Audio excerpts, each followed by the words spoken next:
Quadratics can be solved in different ways.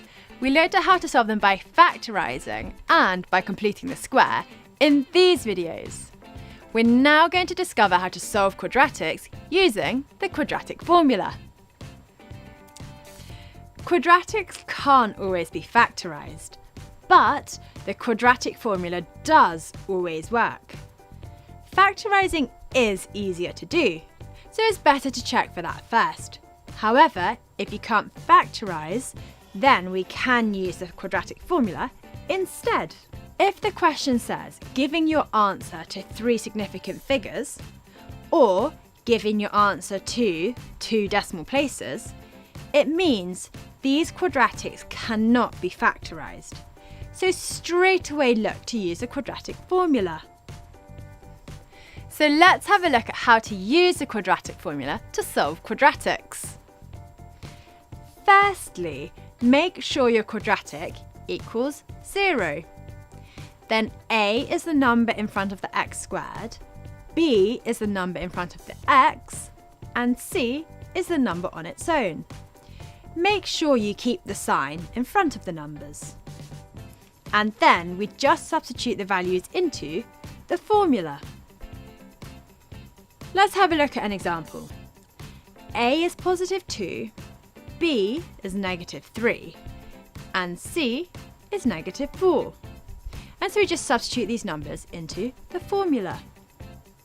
Minus 3 plus or minus the square root of negative 3 squared minus 4 multiplied by 2 multiplied by negative 4. All of that divided by 2 multiplied by 2. Be very careful with the negatives. Use brackets to prevent mistakes. We can either type that straight into our calculator.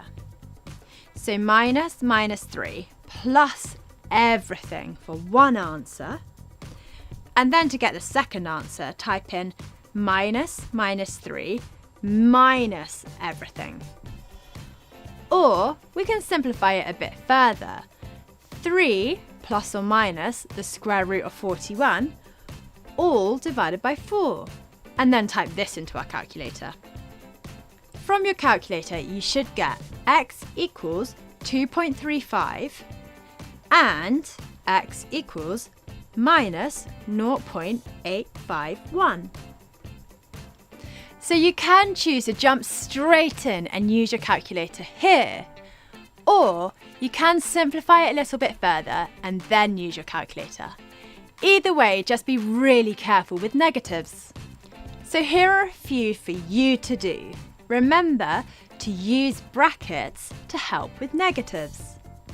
We know that we need to use a quadratic formula because it tells us to round our answer.